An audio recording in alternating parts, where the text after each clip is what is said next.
Hello, ladies and gentlemen, and welcome to another episode of the Bow Wow Bill live stream.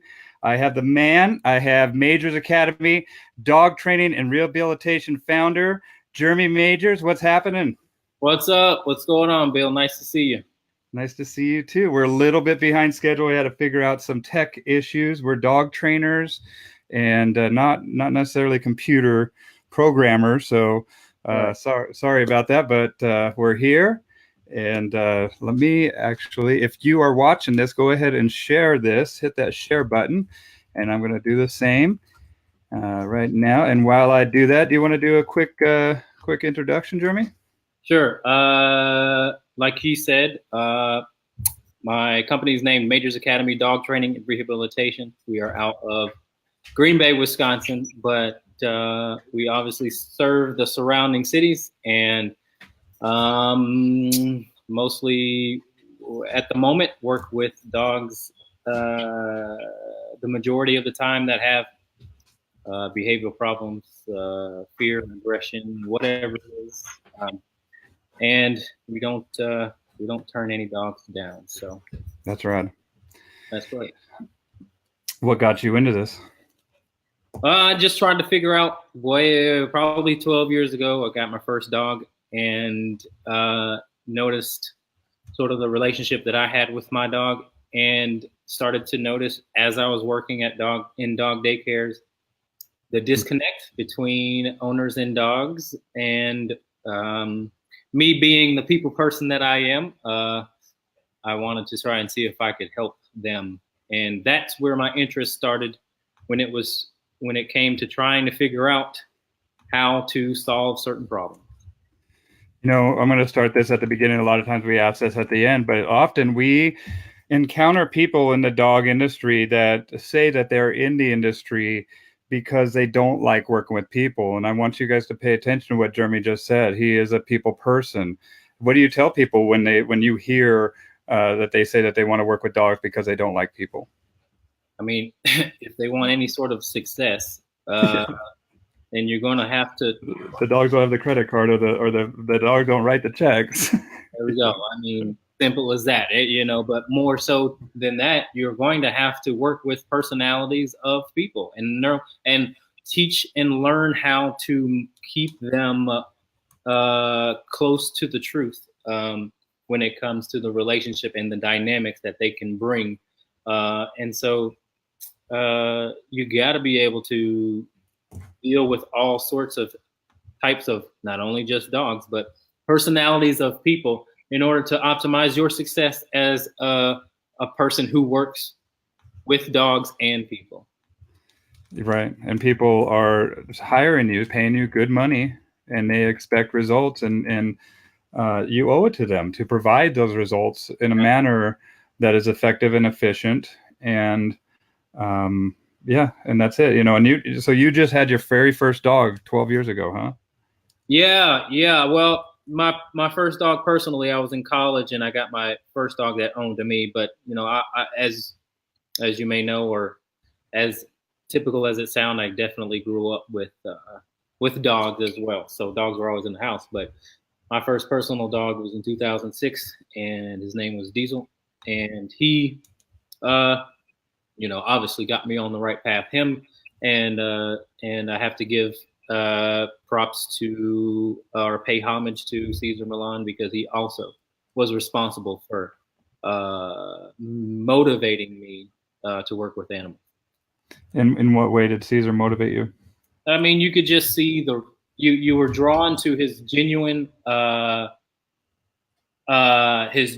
drive to get towards the truth and cut through what you normally have to deal with people, sometimes avoiding or trying to avoid that truth. And that was most appealing to me, the way that he could really lay it out for people to try and focus on what they need to focus on and not focus on what they don't, in order to help the relationship between them and their dog.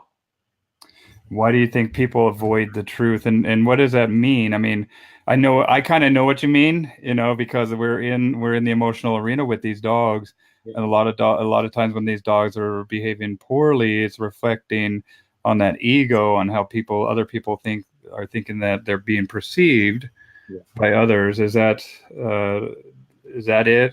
Does that happen into it? Why people would avoid the truth?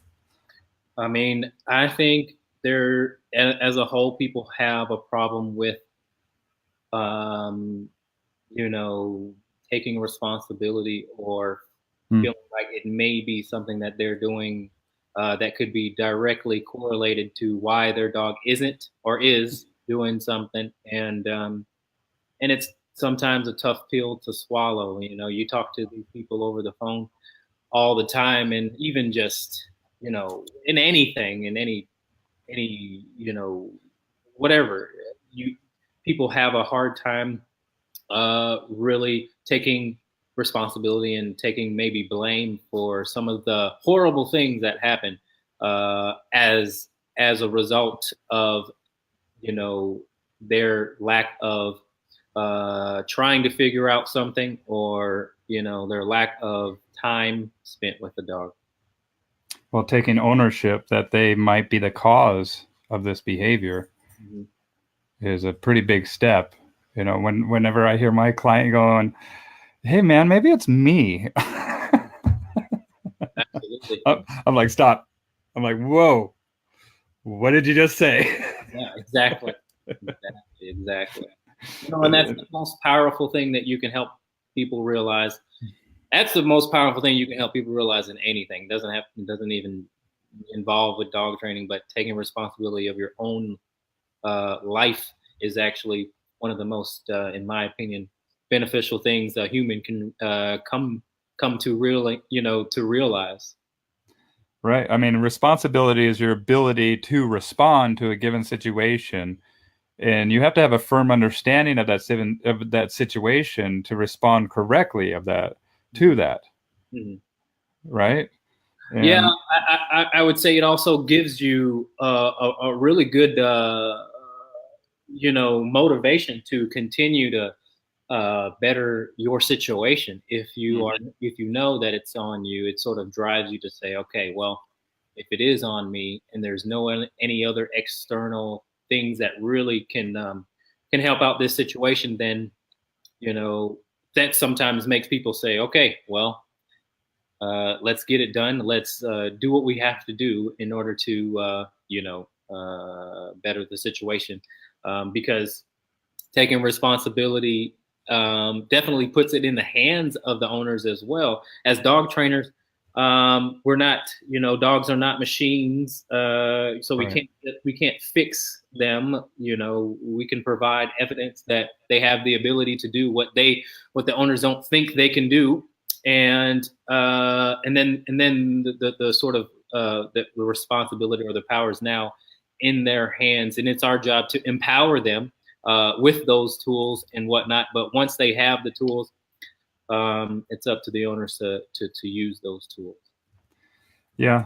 I mean, one of the most powerful statements that a human being can say is "I was wrong," right? And when you start to see that the relationship between you and your dog is getting steered off in the ditch, or there's something that is awry here, is it's you have to make that statement sometimes, like, "I'm wrong about what I'm doing here," and to me that's very empowering or that's very powerful to somebody, when they have that realization, and then they're looking for that guidance, and and in doing so they're looking for somebody that is going to provide truth, and not and sometimes the truth and doing what's right doesn't always feel good, Right. right? And we also have a couple camps in this industry where it's like positive only, Right. and that's feel good, feel good, feel good. And when I first, do you have what's your experience? Because I mean, when I first started in the industry, I mean, I was positive. I mean, well, let me go back, because I first started as a young kid, and it was pretty intense. And so when I decided to go back in the industry as an adult, I wanted to find stuff that wasn't as intense. as some of the training that I learned. Mhm. And so I went with the positive motivation stuff. But then I started seeing that was bringing on a whole other set of problems of overwhelm and excitability and not adhering to the behavior when we were at different locations and different things driving and drawing that dog's attention away. Mhm. And I always want to learn, and I always want these dogs to be my expert, and so I'm always watching them. And when they aren't performing or aren't doing what they're supposed to do, that's our cue to be like, hey man, this doesn't work, or something, there's a hole in the program. Sure. What has your path been with positive reinforcement? Have you uh, delved over there, or are you, I mean, what do you feel about that? Well, let's see. Okay, so when I was working at dog daycares, the fad was, all right, let's just do what Caesar Milan's doing. Okay, and so we all know that that's more towards not positive reinforcement, right? And then as that uh, positive reinforcement started gaining ground, that same working establishment that I was involved in started to try and implement that. And so one of the owners was just totally, flipped the script on how she would approach the dogs in dog daycare. And so anyway, uh, yeah, I went to work while working at the dog daycare, I went to work for a positive only trainer. And then I also had another job, or it was more so a volunteer position, but I was a helper for a Schutzhund club. And so I got to see kind of Both sides of the spectrum there. sides of the spectrum, man. And it was both interesting, and I think it really pushed me towards you know seeing how some things are very beneficial from an old school standpoint, and some things are very beneficial from a new school standpoint. So and that's kind of been my experience with that, because I have definitely seen um, the bad effects on what both approaches can have on a dog, and that's why I'm a big firm believer of you know being as I tell my clients, being as gentle as possible, but being as firm as necessary. And Love that. and I and so yeah, that was my sort of experience with positive reinforcement. And nowadays, I think positive only trainers really are not very well researched in their in the and or they're really pushing something, or not. In my opinion, they're not really trying to solve a problem, more so than just staying in good standing with the whole positive only movement, in fear of being scrutinized by people who would, again, that don't know much about dog training. And so that's kind of been my experience with it. Well, I've had the most salacious attacks that I've ever received. It had been from the positive camp, and I think that it's funny. I mean that but it's also, I mean, I take a balanced approach. I think that I use clickers, I use treats on some dogs. I mean, I use it once we get the foundation laid. I'm taking it to the roof, or to the stars. But it's also, some dogs eat that stuff up, and some dogs Sure. aren't into it at all. And just like my girl, like I have my girl sitting behind me right here, she hates being petted, Mm, except for at night. There's certain times, and you got to recognize that. Like, she really doesn't. She likes to hang out. right. She doesn't like being touched or anything. But that's that people. And I think you're right. Staying in good terms in the positive camp, but also staying in good terms in the emotional camp as well. Right. Because sometimes, when we do have to be firm as necessary, as you put, I love that, gentle as possible, firm as necessary. Especially with a powerful breed. If you're not as firm as necessary, sometimes you're looked at as a sucker, Yep. and that's not good, right?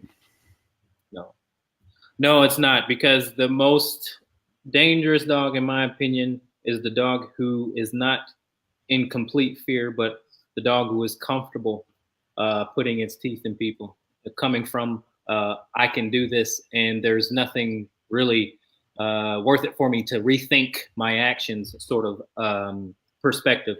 That, Yeah. in my opinion, is the most dangerous dog because they're free to do what they want when they want, and that includes harming people and animals. Well, I've heard that dogs bite for two reasons. One, because they think they can, and two, because they think they have to. Right, exactly. And sometimes a little bit of both, but most of the time, if people are willing to give you money and have invested in their dog, and or if the dog has stayed with them for more than 6 months or to a year, then you can pretty much point it to more so the bratty side, right? Like if you have, say for example, someone comes in and the dog gets territorial and bites in that situation.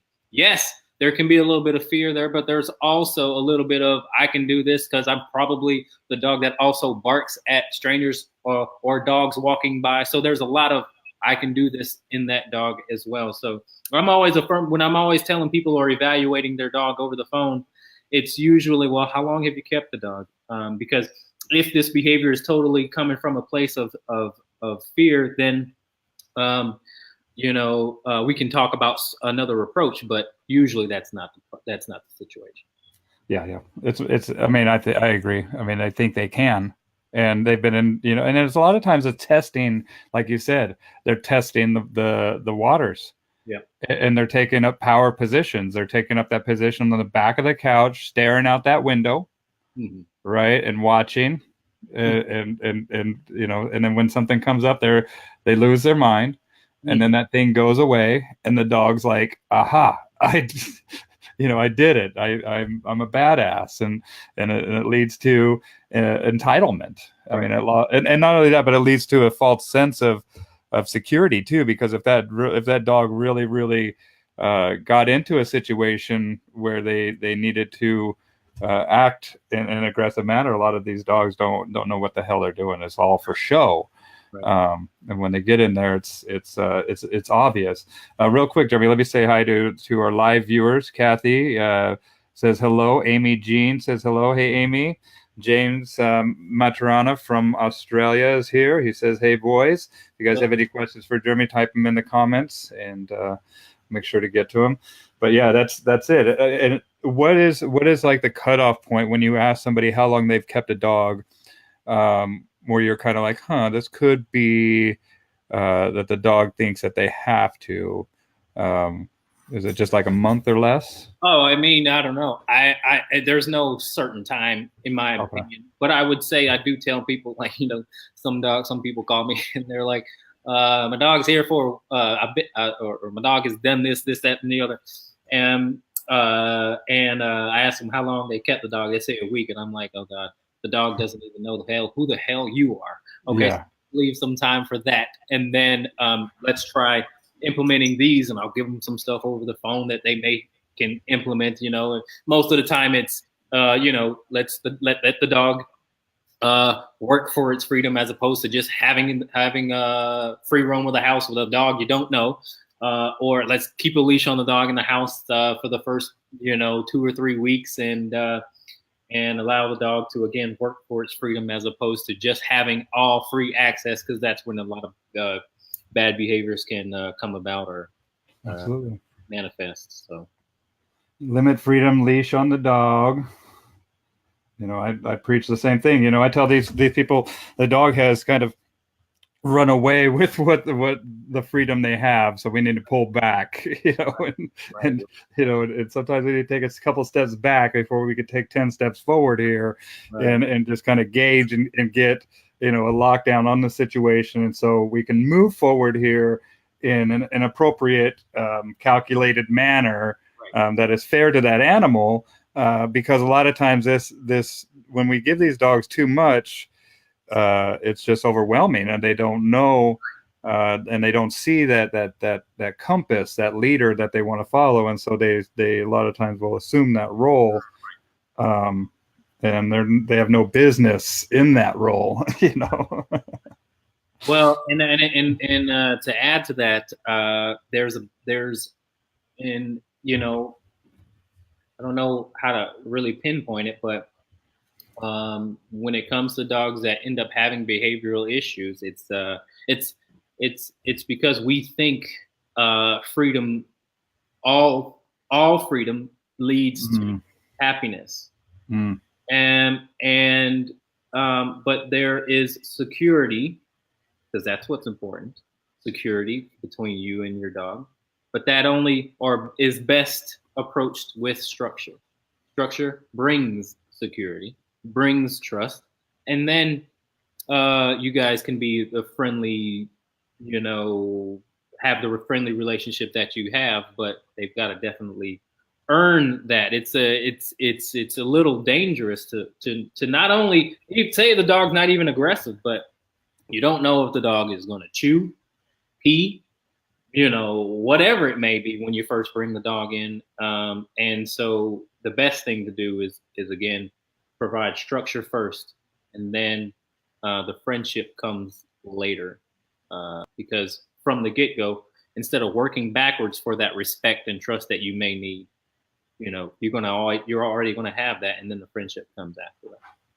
yeah, start strict, and then go from there. Let that dog show you, that they know what's up. And that's a dog that's how a dog's going to teach their own too. I mean, they're not going to be as forthcoming. A lot of times, some of them will be, you know, Yes. the retrievers and whatnot. And I encourage people, watch dog documentaries. I mean, there's the science of dogs. Dogs Decoded is another one. Mhm. One of my dogs just woke up in here. There's so many of them out there. I have a deaf Dane. I don't know if you guys hear. Let's see. She just came. You Oh, see her here, pure white. yeah, wow. Yeah, she got some crazy looking eyes too. But she's deaf, so we have a totally different set of protocols for that dog. Sure. And every dog's an individual. And just like we were talking about earlier about the positive motivation stuff. I mean, some dogs eat that stuff up, and that's where that gentle is possible. To me, that sounds like path of least resistance, right? Right. Right. Exactly. Gentle as possible, but firm as necessary. Yeah, because And you don't, you're going to be, there's a fine line between teaching and abusing. And mm, you got to be able to recognize 100% if the dog actually knows what you want from them before you actually start to even correct the dog. How the hell are you going to correct the dog without them knowing what you want from them? that's Um, unfair. and and then on the other hand, you can be very gentle, you can be too gentle, and they'll start to take advantage of you. So there's pros and cons to both being gentle and firm. Well, I like that term balance. Exactly. We adopt that term balance as dog trainers because of what we're trying to talk to right now is that balance between that gentle and firm. But I also think that it's a balance that we are introducing to our clients that have tried to think with their emotions. Right. Right. Right. And you can't think with your emotions. And that's what I have to tell people a lot of times. I know you love this dog. I love the dog. I love my dogs. Right. Right. Right. But there's importance to structure. There's importance to routine. I love the dog enough to want to understand what's going to fulfill this dog. So now that's what I was just thinking about when I was walking the dog today. I said, we don't have to, we don't, it's not that we're not trying to tell you not to love your dog. We're just trying to show you how to show love in the proper manner. That's going to be beneficial for the dog and the dog's life. So it's changing how you show your love for your dog. Right. Well, and I think that, and also changing the perceived um, acceptance of that love, Mm-hmm. and where people like these dogs in here that are just relaxed and sleeping. Right. Somebody might walk into this room and be like, "Oh, they're sad," Yeah. and that they need to get them crazy and manic and really, really whipped up. And I don't know where in people's history that happened, where a manic, crazy dog is a happy dog and a relaxed dog is a sad dog. But I try to teach people, calm, cool as a cucumber. I mean, we can have moments, that are punctuated with, sheer chaos and fun, but for the most part, we're calm. you know. Well, I'll go back to that word balance too, because I do think there are people who get that and want that. You'll find those people that really have to touch dogs, right? Those are the people Yeah. who are so Or want you to touch their dog because you're Jeremy. I mean, you're Jeremy Majors and be like, hey man, here's my dog. And I'm like, beautiful dog. And I'll walk off. Then exactly. they're kind of like offended that I didn't go and love up. And I'm like, no, dude, that dog I acknowledged. And No, right. yeah. But I think it comes down to their own, emotions that they have to deal with as well, and also trying to bring balance to, yes, love is good, but at a certain time, it's not, and it's not necessary, and it actually is hurting, and it may result in a bad situation. And so we have to also learn how to discipline ourselves not to indulge in, because I love petting dogs. I love, all that crap. I love all that. Really do. It's a drug almost. Um, and people are disappointed even when I say, hey, you shouldn't pet your dog at this moment. Let me just get 5 minutes. Let's see if the dog actually walks up to you. It is, I think, sometimes trying to figure out why people have to get that is, part of the puzzle as well, and trying to figure out, or even suggesting to our clients why that may be happening, why the relationship may be toxic, is good to know and good to explore as dog trainers. Well, I mean, that's that tapping back into trying to avoid the truth.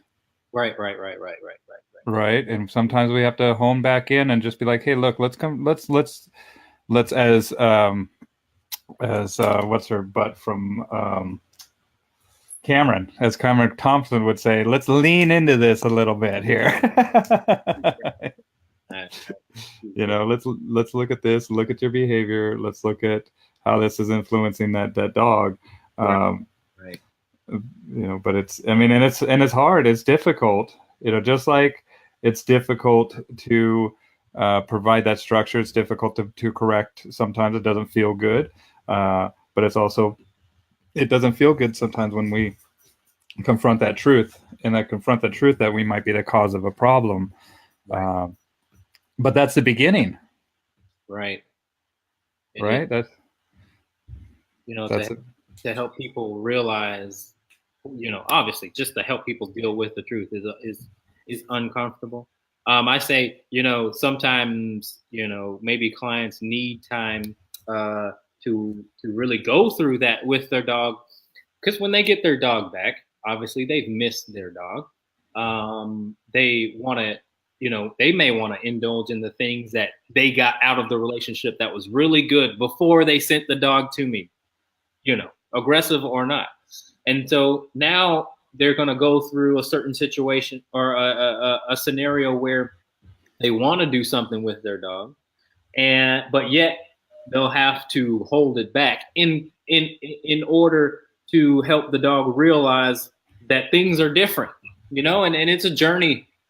It's a journey for people to really feel why they have to do what they have to do with their dog, not only just be told to, because sometimes when you tell people something, some people just aren't going to gravitate towards it until they feel why they should do exactly what they should do with their dog in order for this to not happen again, because a life is on the line. And so it's a process, and I empathize with people and their dogs and their relationship, because I don't think, in my opinion, social media and the sharing of all this lovey-dovey stuff actually helps the problem with people, between the relationship between people and their dogs. Well, I mean, that's not the truth. Yeah, exactly. Everything's not lovey-dovey, man. No, it can't be. It has to have some balance to it. Right. And that's it. What do you do when you find somebody that shouldn't have the dog that they have? Well, I That's a ask tough one. them if they are willing and able to do these things, and then I do suggest, hey, maybe there is someone else out there that would be beneficial to having this dog that would be able to provide the dog exactly what it needs in order to survive. Because again, there are people that'll call and say, I don't want to do this, or for some reason can't do these certain things, and I say, hey, in order to keep other people safe, maybe you safe, maybe society safe, this may be the best option for you. But not only in after I discuss, certain, I give them certain things that they make that they can do in order to help keep the dog in the first place. Well, I've seen sometimes when I've had that conversation, and I've really had that conversation one time. The lady that comes to mind is a 73-year-old lady that had a Rottweiler that her Oh, son bought her oh, jeez. and then left. And then the son left, went on the road, and then this dog pinned up this lady against the wall. Oh, And that's the first thing I did was like, sweetie, we got to get rid of this dog. I mean, there's no way I can leave here.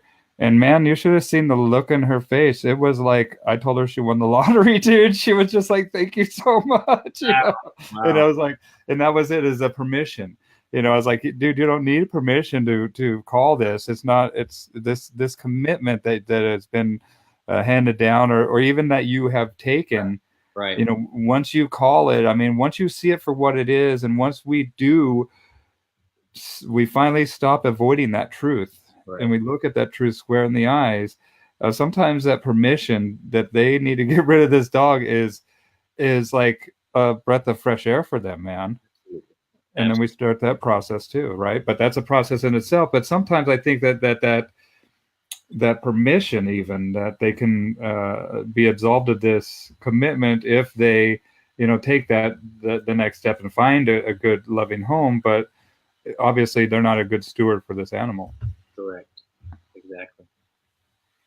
Yeah, that's a hard one, the get rid of the dog guy. But it happens sometimes, and people as professionals need to realize, look, this is sometimes we go down that road. And I mean, even the dogs that have to be euthanized and stuff like that one's always tough. But it's something that as professionals you're going to have to deal with.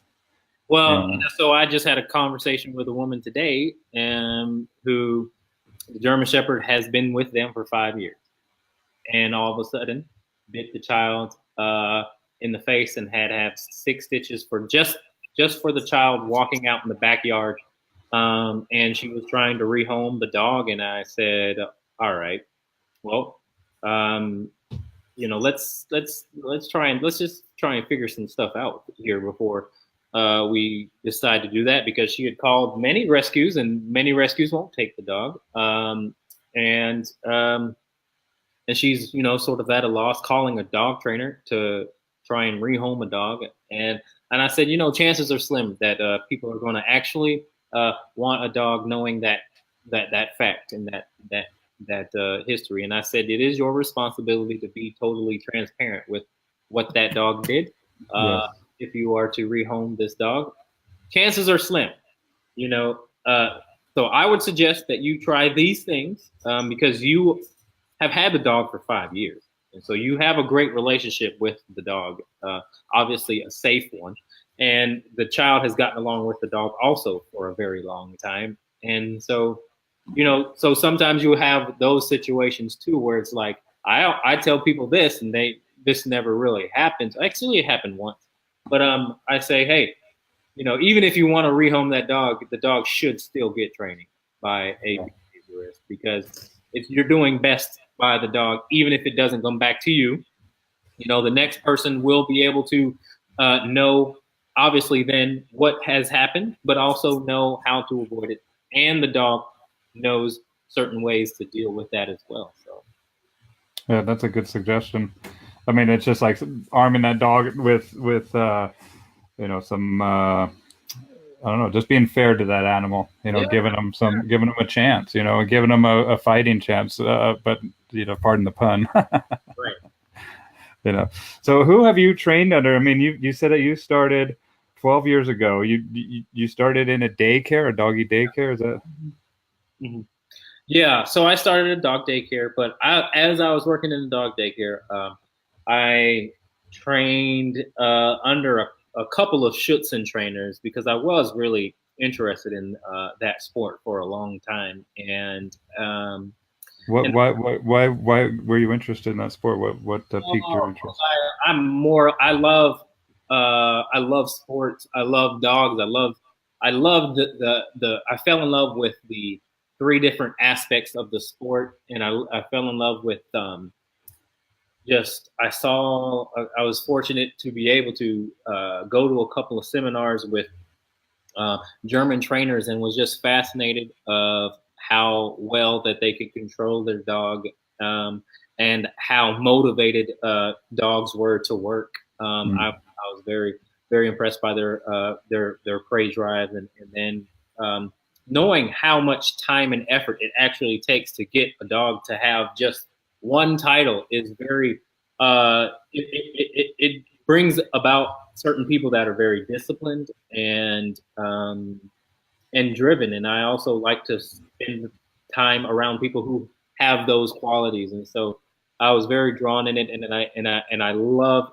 to see dogs, like I said, sort of play out their natural drives. Do their thing, man. And so, that's what kind of brought me into it. Now, there's there are some people that may be watching that know some of the trainers that I worked under, but and one specifically, his name is Wallace Payne, and he is highly regarded in the sport of Schutzen. He's been on the world team many times with different dogs, and I got the privilege to spend a whole summer with him touring around the country doing seminars and being sort of his helper. And so I got a lot out of that. I got a lot of that as far as how far to push a dog mentally, because again, these dogs have to perform at a very high level, and drives aren't enough. You also have to be able to teach the dog mentally how to get what it wants, and with a lot of effort. And so that's one of the guys that I would say was the most influential when it came to how I train dogs. And he trained dogs in a way where it was very instinctual. He would talk. He would have conversations with dogs, literally. I just saw so much happy compliance in his dogs, which is a rarity to see in the sport, right? You have dogs who are very can be pushed in the wrong direction and actually genetically bred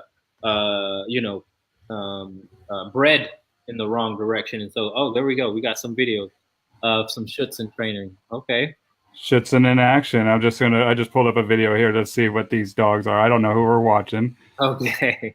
Well, if you can't see time, you should pull up Wallace Payne and watch one of his tracking videos. It's I could do that real quick here. Yes. Oh, Ashley Foster. I know who that is. But yeah. So anyway, I was able to again, really learn from considered by many one of the best dog trainers Schutzen trainers in the world. So I was very fortunate to have that experience with him.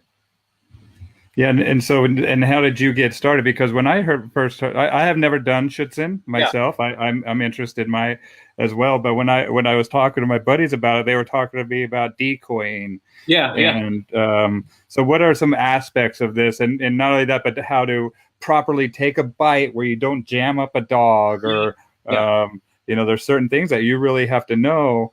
And when you watch this, I mean, it's amazing to watch, even for somebody like me who's, that has never participated in it, that has appreciation for dogs. But when you do have, the nuance or the knowing or the knowledge of the nuances that it takes to get the dogs to this level, I can imagine the appreciation just grows and grows and grows. Yeah, again, I think there's a few good ones. Just like kind of everything, there's just a few good trainers out there, and there's a lot of bad ones too. Okay, there's just Yeah.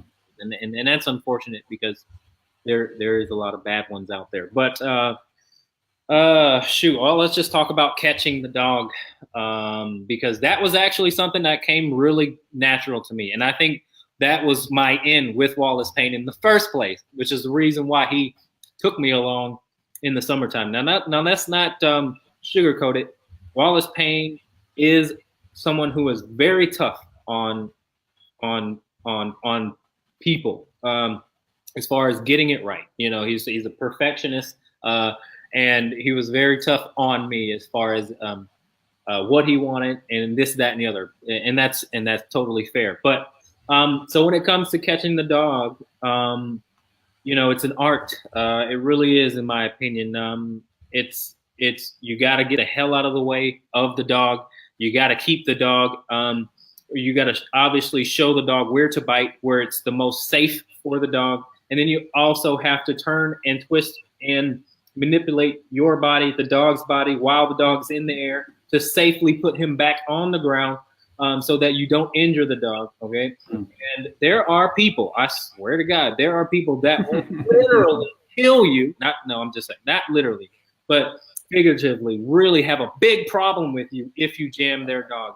There's, you know, I couldn't catch Wallace's Payne dog until I maybe did caught 100 different dogs. You know, I had to, obviously, because there's a lot of money invested in Chitzen. I mean, it's really, that's the problem with it. Sometimes it, you know, because there's so much money invested in certain dogs that it can get very hairy and political even. But you got to be able to catch the dog safely, and sometimes it's easier said than done. Here's a guy catching a dog. I want you to let me know what you think of this one. Okay. I think that's a pretty good catch there, although it was a very short one. Now, when you're competing, those dogs come from, you know, 70 yards away, full speed. You know, this is probably 30 yards, so it's not that difficult of a catch. But hey, when they're performing, the dog is at full speed, and these dogs can range from 65. You know, the Malinois is coming very fast. The German Shepherds are not as fast, but bigger. And then you got Rottweilers that are coming at you. You got cane. Yeah, man, those things. I mean, I've had a Rottweiler hit a long line and send me on my back, dude. Yeah, I'm sure that. And so you got to wear proper equipment around, you know. Hey, listen, every good helper has been put on their ass big time, and then me included. Okay, there was this dog Ike in particular that just was a hammer. I mean, you know, some dogs, if you watch enough of those long bites, you can see some dogs will slow down right before the point of contact, but there are some dogs that that will run through you. So you got to be able to, even within the 5 yards that they're in, there's a lot to read about a dog. There, you have to match your speed of turning with their speed that they have obtained coming down the field at you, in order to safely, not only safety for the dog, but you also have to make sure you're putting on a show for the judge. The judge needs to see certain things out of the dog because it's scored by a point system. So you have to optimize your the bite, where it is, and how deep it is, and how committed the dog is to the bite. So there's a lot of aspects in that whole scenario, just the long bite. But there is so many aspects to that whole sport that make it, you know, both addicting to people and dog trainers and all that good stuff. Yeah. Well, not only that, but keep that judge safe too. Have you seen that one where that guy jumps in front of that judge when the judge is out there working with or out there with a clipboard, and I've seen the dog go after that judge. Right. Some dogs, and that's where you get some dogs are so in their own head that they don't, you know, they can't recognize the helper over the judge, and you have to practice that scenario in order to make sure that scenario doesn't happen. But listen, even at the highest level, you as a behaviorist would be able to recognize those things in that dog. Like Wallace Payne today, he'll maybe message me, and he'll tell me how good of a job that I'm doing, whatever. But as a behaviorist, and there's a trainer named Dave Croyer who is very high. I know of Dave Croyer. So he will even say the same. If you know the dog's behavior, if you're a behaviorist, you can sort of have insight to all sorts of sports. I got all these Croyer. There's the man training through pictures. Yeah, he's great, dude. It's a great DVD, and he's a great trainer. So yeah, his one of his best quotes is, like I said, as a behaviorist, once you know sort of how to get a dog to do something, and then obviously get the dog to want to do something, then it doesn't matter the sport that you're in, more so than again learning how to get the dog to be motivated to do it. I mean, there's so many aspects of this Schutzen too, where the dog, they work on, transitioning, it's all a transition. Right. I mean, it's all a transition, the silent guard, or the barking where they're rah, rah, rah, rah, rah, rah, rah, rah, and the blinds, what are blinds? So blinds are supposed to simulate. All the Schutzen is obviously German for police dog, but all Schutzen is trying to find the bad guy. Where the hell is the bad guy, right? And the blinds are supposed to simulate trying to find where the bad guy is, or the helper. And you'll see, if you watch enough videos, the dogs that have been trained properly when it comes to blind searching, they'll actually look at every blind, because in a Schutzen 3 aspect, there's 6 blinds. And so the first test, I would say the second one, but because the first one is healing upfield, but the second test is blind searching. And you'll see dogs that will look in every blind, or you'll see dogs that don't look in every blind and know where the helper is. Then certain dogs will, who we got here? Wallace Payne, Boss. Yeah, with Boss. All right, so I actually got to work this dog too and meet him. He's awesome. He's checked the first, second blind. Yep, and so anyway, the way that you can get a dog to check every blind is obviously practicing with multiple helpers in all blinds, or some blinds, or no blinds, and that's what the judge needs to see, and he will score your dog based on that. Let's see, the judge is standing right there with the blind. Absolutely. And the dog is standing there. And what is the dog doing right now? He's holding barking. He's letting the people know. So at a very basic level, he's letting the policeman know, or whatever, the handler know, that he's found the subject. And that is what he's supposed to do. And then we just saw an indicator from the judge there. Yep. And now Wallace Payne's going to walk up and heel his dog, or get his dog in the heel position. A lot of time they pick up your dog. Yep. That's and now look, this is incredible. The hold and bark. Wallace Payne, I've been the guy for Wallace Payne with his dog right there. And you gotta he will ask for 80 barks before you give him the sleeve. 80 barks. Man, crazy to me. Wow. And so these dogs are, it takes a lot of training and a lot of thinking and a lot of trial and error. And this dog Boss is not where he wants him to be. He's still a young guy, but and this is called the escape bite. So the helper is going to run away, and the dog is supposed to bite him, go after him and bite him right away. This is actually the bite that I got put on my ass with for one of his dogs. When you're running away and then the dog comes and takes you, I mean, you're already moving, dude. And then you got a big old 100-pound weight. Out on my ass, man. Yep. And so what is this that they got in their hand?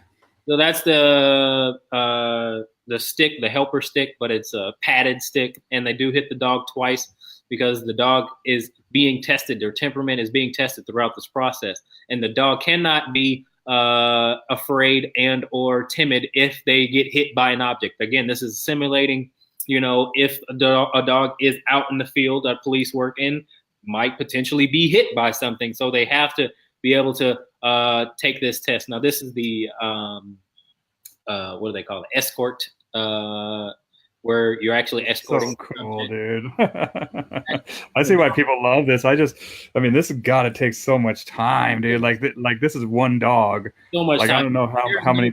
There's nobody better. Well, there is, but there's anybody. Wallace is such a fanatic about, really putting in the time and the work for this, because it does. The dog really wants to bite that sleeve and has to heel off leash with no tools, with no voice, very little voice command, and then have the discipline to out the first time and then go back to hold and bark with the thing that he wants the most right in front of him, but yet can't again, go after the arm. So much discipline. Oh, it's so impressive, man. Real quick, we got some guests joining us, watching along with us. Justin Crawford, he was asking about the catch. Is catching wearing the bite suit? No, it's just catching the dog, right? Is with a bite suit or a sleeve. Right. I mean, do you catch with the bite suit? Yes, yeah, absolutely. Okay. There's long bites with the bite suit and the bite sleeve. And so it just depends on what your dog sport is, because it's a different sport. In Schutzhund, they don't wear body suits. They just practice on the arm and the sleeve. So. Okay. And then Kenneth from Jagman says, hey guys, greetings from Vegas. Hey Ken, great to have you here. We're just kind of watching over the Schutzhund, and this is Wallace Payne, one of his dogs, Boss, and he scored a 93. So it's out of 100 points you get. That is correct. So that's 93 out of 100 in protection, and if we watched it closely, I could probably tell you where he missed some points, but. Watch this long bite. Let's just watch this long bite and see how Boss does here. So he picks up on that collar, huh? Yeah. Oh, yeah. Well, there's an option. You can not do that because the helper at this point is coming and running towards the dog right now, right? Okay. So there's an option. You don't have to hold that leash or that collar, but Wallace Payne is like, hold the dang collar, because there's no points given if you don't, Oh, okay. It's a little security. Yep. Whoa! Great catch. Dang. And he has to drive him afterwards. Great catch. Yep. That was a great catch, huh? Yes. I want to see that catch. Just a second. I want to see this again, man. This is freaking wild. Right here. Whoa! Yep. And listen, here's the other thing. Dogs, you have to be able to read which direction you turn according to which side the dog is actually choosing, based on your center line. Some dogs kind of do this, which is scary, because then sometimes you can jam a dog if you turn the wrong way. You know what I'm saying? So you have to be able to read the dog and what direction he's coming in order to shuffle your hips and your whole body enough to safely catch the dog. Well, and they live in a world of split seconds, man. And that dog is coming at you full speed, dude. I mean, I could see how decoys. I mean, there are guys that are like famous decoys that are that's all they do. And oh yeah, there's a whole there's seminars just for the best decoys. There's world level certifications that you can get as a decoy. They only want the best of the best when it comes to the WUSV, which is what you're watching. The WUSV is the World Championship of Schutzhund, and it's always held in Germany because the Germans are the best dog trainers in the world. But obviously, it's their sport. But only the best American that's ever done is a woman named Debbie Zappia, and so I encourage you to look into her too. She's from Chicago. Debbie Zappia. She's a female. She not only was the first female American winner of Schutzhund, but she was the first American to ever win that WUSV championship. How's what the heck is that? Is that me? Oh no, I got music playing in my ear from the video. I'm like, what the heck is that? Yeah, I mean, and it's a woman, but it's also, I mean, that right there, dude, I could watch that all day long, man. I want to go to one of these events. Absolutely. I've been to some of them, but I mean, I think that the training, I just didn't. I mean, the dude was smacking his dog's face, and then he'd pat him really quick, and he'd smack, and I was just like, what the heck is going on there? I just didn't get it. Yeah. And I don't know if this guy was what his deal was, but it was. I mean, there's some good trainers out there. I'm sure there's bad trainers out there, and this is an intense sport.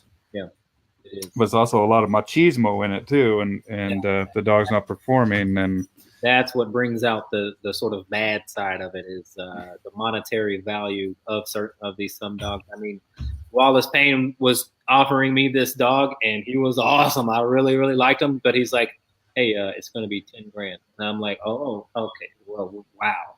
Well, I obviously don't have that, but the dog came from such good lines, had such good temperament and drive that people are willing to pay that type of money for it. I've had people pay 13 grand for a green dog out of Belgium. It was a Malinois. Yeah. Oh yeah. All day long. There's a dog that I worked with. And actually I imported one of her puppies, but the dog sold for 100 grand because his name was Balco vom Ishpin. Yeah, I've heard of that dog. I'm gonna tear that name up, but people are willing to pay that because they can possibly make more, given that dog's looks and temperament and all that stuff. So. Well, I mean, there's an article for the executive who has everything. Here, let me pull it up. Executive who has everything. And I remember this. Who has everything? I got to Google it. $100,000 dog to watch it. Mm-hmm. And then that's it. I mean, these dogs, because of the amount of training, and I mean, and because of the loyalty that these dogs have. Right. I mean, it's just amazing. I want to get into it, but I know what a commitment. It's a commitment time-wise for sure. And that's why I haven't really been able to get out there as well. Running your own business is obviously the thing that's going to take precedence. So maybe one day, maybe I'll hope to get back out there. But I'll tell you what, Bill, you will have an advantage over a lot of people, because if you stick with behavior and really learning the insights of it, you'll be able to break it down. Like, I can break down a lot of what's going on based on what we are doing on a day-to-day basis right now. Because at the end of the day, there's a lot of training and repetition, but yes, it's also correlated a lot with the behavior of the dog. Yeah, repetition is the mother of learning, is what I often say, and that's why I want to watch Dave Croyer again. I mean, I just love watching him work. Has he won any of these titles or the championship? Many world teams. He's never won. Again, no. The only American to ever win was Debbie Zappia. Wow. He's gotten third and like 12th and this and that and the other, but Dave Croyer has been on multiple world teams, coached multiple world teams, and continues to be on, regarded as one of the best trainers in America. So here we go. For the executive with everything, a $230,000 dog to protect it. Good Lord.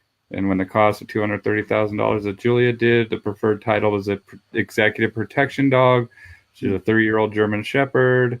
Commuted private jet between Minnesota and state and a home in Arizona. Aligned to canine cast that combines exalted pedigree, child-friendly cuddliness, and arm lacerating ferocity. Well, that German Shepherd isn't even a traditional German Shepherd. It's an American German Shepherd too. With those markings, that speaks of him being long away from any German lines, and people will tell you that their German Shepherd come from Germany or Belgium or whatever. But if they look like that, that's an American traditional coat on a German Shepherd. Wild. I mean, just goes to show you what people will spend for that, and that status.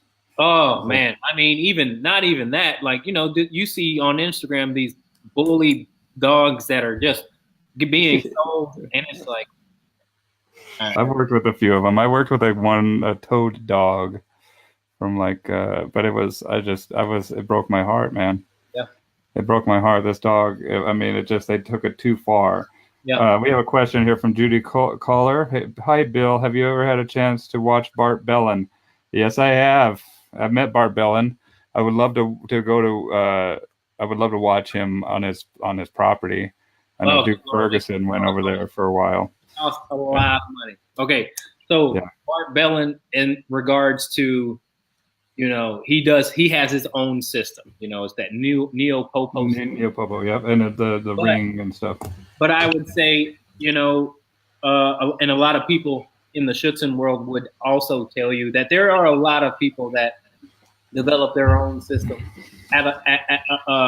in regards to or separate from Schutzen. And it may look like it, because his dogs are incredible, no doubt about it. But Yes. it come to mind, and the guy that owns Learberg also comes to mind. But Ed Frawley. Ed Fro, there we go. I should know that because he's in Wisconsin and so am I. But they are regarded as, sort of separate from the Schutzen training world. So. Yeah. Well, and then we have IPO, and then we have what's the new one over here?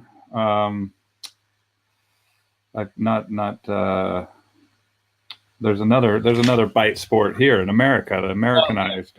There's Ring, there's Ring, IPO, and then Schutzen, and then they all have different aspects, but overall is the same goal is to get the dog motivated, work, cool. and obedient. Cool.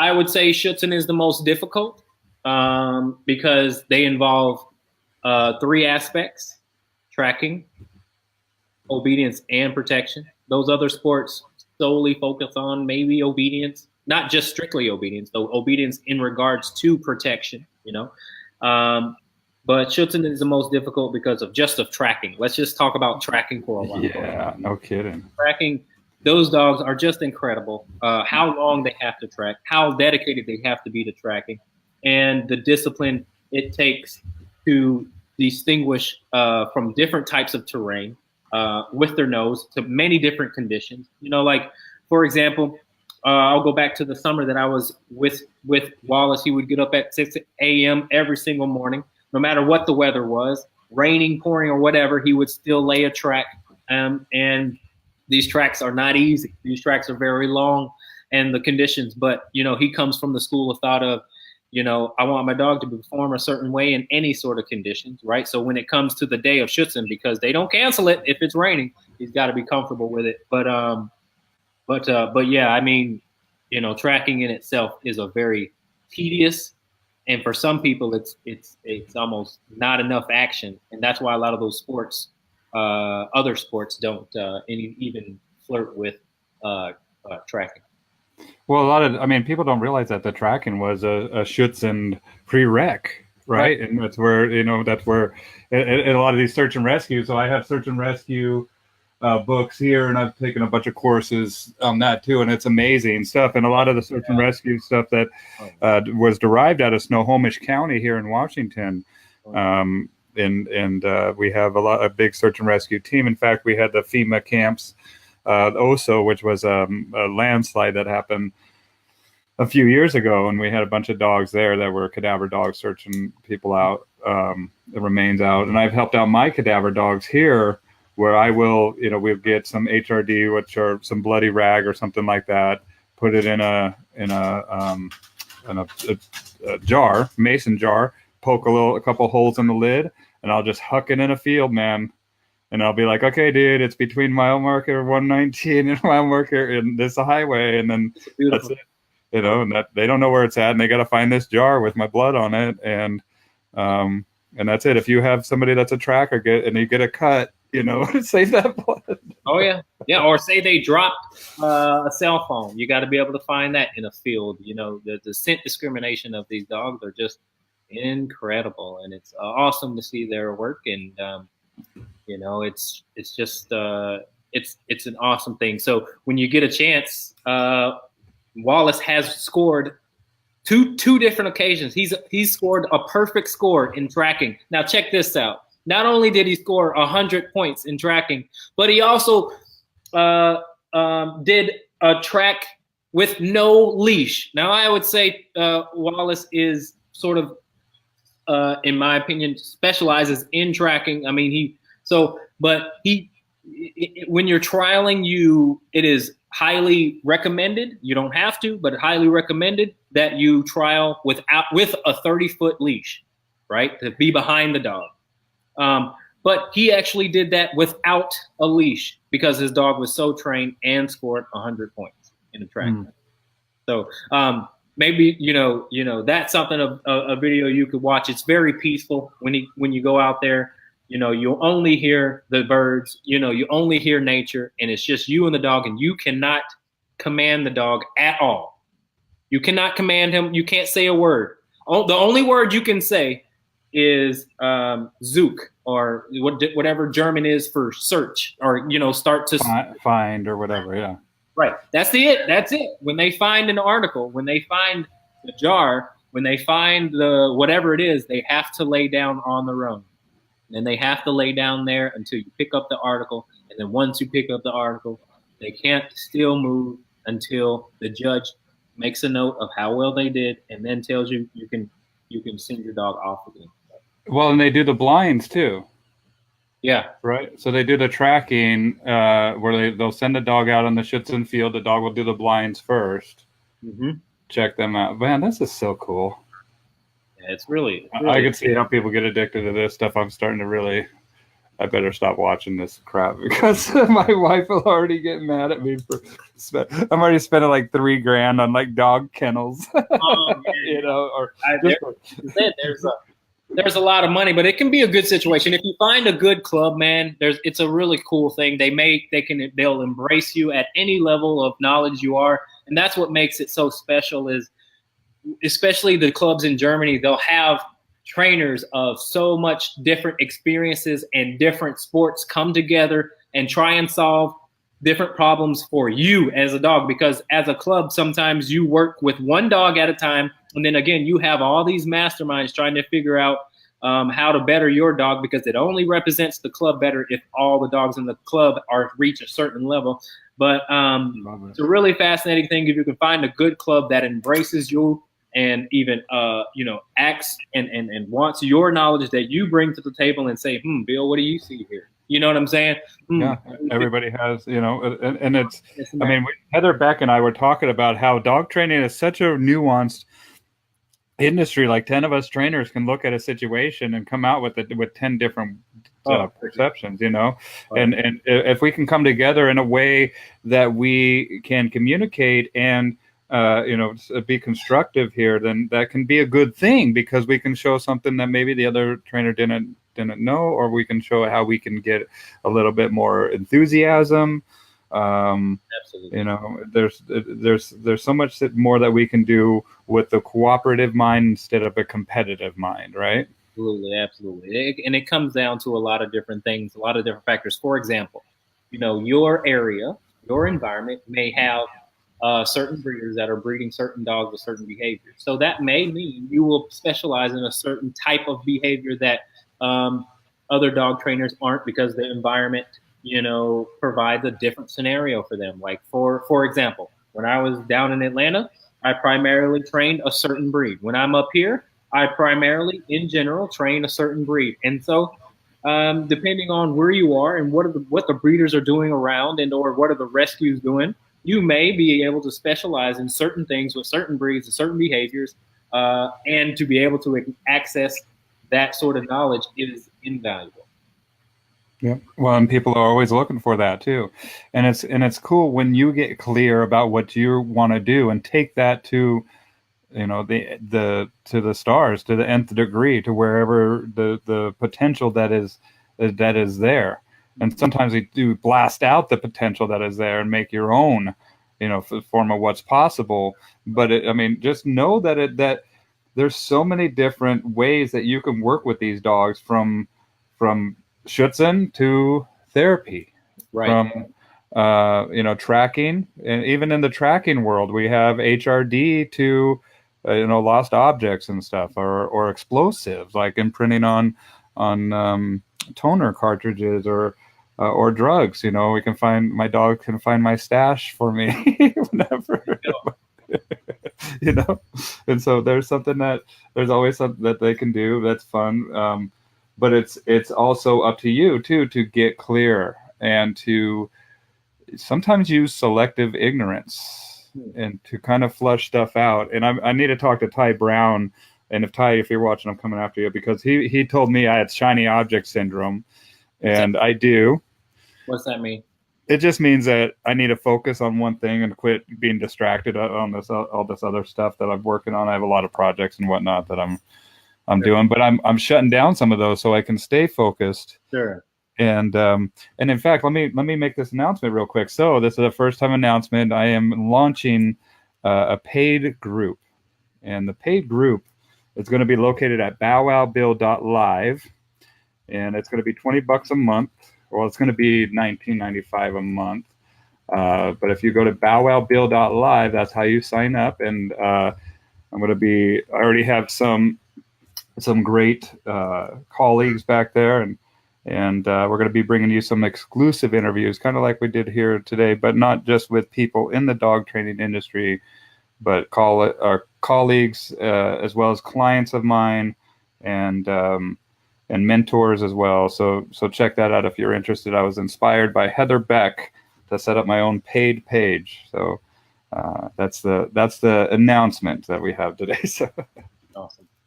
talking about forming a nice cohesive unit where we have the cooperative mindset versus the competitive mindset, and that's what I hope to achieve with that group. And yeah, man. So what do people you do a lot of shadow work? What are you doing out there in Green Bay right now? Are you I've you got have a. a facility I've actually got a son coming within the next week or two. Oh my goodness! Congratulations, your first kid. So yes, it is absolutely. Wow, dude, exciting. So yeah, I my focus is just on what I can handle for now. Yeah. Obviously, I do enjoy shadowing. I learn something every time. So on a selfish level, I do it for that reason. But I do enjoy shadowing and getting to know people and helping people solve obviously problems or stuff like that they may be facing. We don't do it often, but I definitely, if you follow me on any sort of social media, I definitely let people know when our next opening is. And but for now and maybe for a while, I've got some bigger and better things that I got to focus on. So, Heck yeah, man. I mean, it's so exciting. What yeah. do you got the room ready and everything? Oh yeah, ready to go, man. We just had an appointment yesterday, my wife and I, and doctor said everything looks good for a nice, healthy, natural birth. So I can't wait to hold them. I bet. Well, I'm excited for you, man. And this is going to be exciting for you too. Now, what dogs do you have? How many dogs do you have? I've got 4 now. Just sent one home Tuesday. That's yesterday. The Monday sent a dog home Monday, and I always find sometimes that there's a reoccurring theme with the group of dogs because I only work with 4 dogs per month, 3 weeks at a time, and that's sort of how I've systematically, gotten comfortable with the amount. So because it's just me, I don't have any help or anything like that. So four dogs for 3 weeks every month. And so the 4 dogs now, I've got, let's see, one dog that I'm training to sort of go towards therapy work. So pretty easy dog there. And then I've got a dog who is dog aggressive. And I've got 2 human aggressive dogs. And that's it. That's it for now. Well, and you like to do the rehab work too. How do people get a hold of you if they want to get a hold of you, or they're in the local area and they want to hire you as a dog trainer? Well, they usually find me. I have it. Honestly, word of mouth is pretty big for me as far as vets go. The vets kind of work well for me. Social media obviously works really well for me as well. YouTube videos definitely have pulled in some good revenue and some good clients or whatnot. But for the most part, word of mouth around town is been my biggest sort of client attracting clients that way. So Majors Academy Dog Training Rehabilitation channel. I'm going to share that in the comments here. Make sure everybody's watching this. go over there. I just set up my YouTube page too, Perfect. and so I'm burning these and then or downloading these and uploading them to YouTube as well. And you're welcome to use this video any way you want, Jeremy. Awesome. And thank you for joining me today, man. This is great. I'm all stoked on Schutzen now. I want to. Yeah. I think I should watch. I mean, I don't know what groups I have up here in the Pacific Northwest. Yeah. Uh, anybody's watching that, if they're in the Pacific Northwest in the Schutzen group, please message me. I'd love to come out and watch the dogs and be in awe. Well, and again, I hope your experience is good. There are some, trainers or excuse me, clubs that are kind of, clicky, but you'll have that obviously. But Yeah. good luck on your Schutzen journey. Hey, if you want to, I can ask, some people that I know in the industry or, in the sport, if they know some clubs that they would recommend that that are around you. Cool. I would love that. Please. Awesome. Well, and we got a comment here. Linda Coutreras says, "Congratulations to you, my man." Thank you. I appreciate it, Linda. Thank you very much. Awesome, dude. Well, stay here. Let me. I'm going to say goodbye to you off air here in just a second, and then thank you again for joining me, man. I'm so excited to see you with your new boy, and Yeah. I'm sure we'll be in touch. Well, thank you again, Bill, for doing this. This is awesome.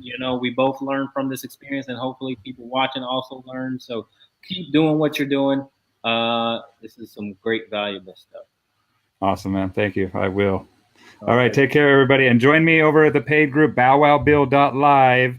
And you know what? We might even have some unique exclusive content coming up here with Jeremy at a later date, too. So join me there and take care, everybody. I'll see you next time. See you later, guys. Thanks.